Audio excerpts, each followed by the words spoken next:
क्या आपने कभी सोचा है कि सिर्फ एक दिन ऐसा क्यों है जब सूर्य देव उत्तरायण होते ही पूरे ब्रह्मांड में सकारात्मक ऊर्जा भर देते हैं? क्यों इस दिन से देवताओं का दिन और असुरों की रात समाप्त मानी जाती है? क्यों मकर संक्रांति को मोक्षदायिनी तिथि कहा गया है?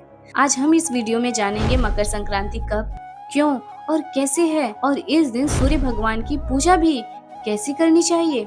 साथ ही जानेंगे इसकी पूरी पौराणिक कथा और भारत के हर कोने में मनाए जाने वाले उत्सवों का रहस्य। आप देख रहे हैं डिवाइन इमेजिन, जहां आस्था, ज्ञान और भक्ति मिलते हैं। मकर संक्रांति हर वर्ष 14 या 15 जनवरी को मनाई जाती है, लेकिन इस वर्ष 14 जनवरी को मकर संक्रांति का पर्व मनाया जाएगा, क्योंकि यह चंद्र कैलेंडर पर नहीं बल्कि सूर्य की गति पर आधारित है। इस दिन सूर्य भगवान धनु राशि से निकलकर मकर राशि में प्रवेश करते हैं और इस खगोलीय घटना को कहा जाता है सूर्य का उत्तरायण होना।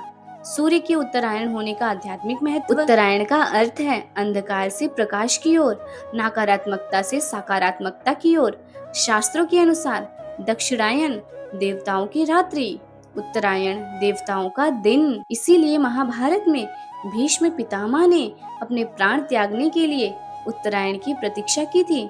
माना जाता है कि इस दिन किया गया दान, जप और पूजा कई गुना फल देता है। पौराणिक मान्यताओं के अनुसार मकर संक्रांति के दिन सूर्य देव अपने पुत्र शनि देव से मिलने जाते हैं। शनि देव मकर राशि के स्वामी हैं। यह कथा हमें सिखाती है कि अहंकार छोड़कर संबंधों में प्रेम और समरसता लाना ही सच्ची संक्रांति है। एक अन्य कथा के अनुसार इसी दिन गंगा माता पृथ्वी पर अवतरित हुई और राजा भगीरथ के पूर्वजों को मोक्ष प्राप्त हुआ। इसलिए मकर संक्रांति को पुण्य, मोक्ष और नवजीवन का पर्व कहा गया है। मकर संक्रांति भारत में हजारों वर्षों से मनाई जा रही है। ऋग्वेद और यजुर्वेद में सूर्य उपासना का उल्लेख मिलता है। वैदिक काल में यह पर्व कृषि से जुड़ा हुआ, ऋतु परिवर्तन का संकेत और जीवन में नई शुरुआत का प्रतीक था। मकर संक्रांति के दिन सूर्य भगवान की पूजा कैसे करें? ब्रह्म मुहूर्त में स्नान करें, संभव हो तो गंगा या पवित्र जल से। लाल या पीले वस्त्र धारण करें। तांबे के लोटे में जल, लाल फूल, अक्षत और गुड़ डालकर सूर्य को अर्घ दें। इस मंत्र का जाप करें, ओम गृणी सूर्याय नमः, कम से कम 11 या 108 बार। गुड़, तिल, खिचड़ी, दही, वस्त्र और अन्न का दान करें। माना जाता है कि इससे आत्मबल, स्वास्थ्य और भाग्य में वृद्धि होती है। मकर संक्रांति पूरे भारत में अलग अलग नामों और परंपराओं के साथ मनाई जाती है। उत्तर भारत मकर संक्रांति, उत्तर प्रदेश, बिहार खिचड़ी पर्व, पवित्र नदियों में स्नान, खिचड़ी दान।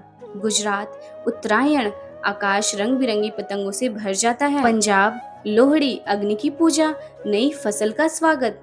तमिलनाडु पोंगल, 4 दिन का उत्सव, सूर्य देव को धन्यवाद। असम माघ बिहू, सामूहिक भोजन, प्रकृति पूजन। महाराष्ट्र तिल गुड़ घ्या, गोड़ गोड़ बोला। यह पर्व हमें सिखाता है अहंकार छोड़ना, दान और सेवा करना, प्रकृति के साथ संतुलन बनाना और जीवन में नई सकारात्मकता का शुरुआत करना। जब सूर्य उत्तरायण होते हैं तो केवल दिशा नहीं बदलती, हमारे भाग्य की दिशा भी बदल सकती है।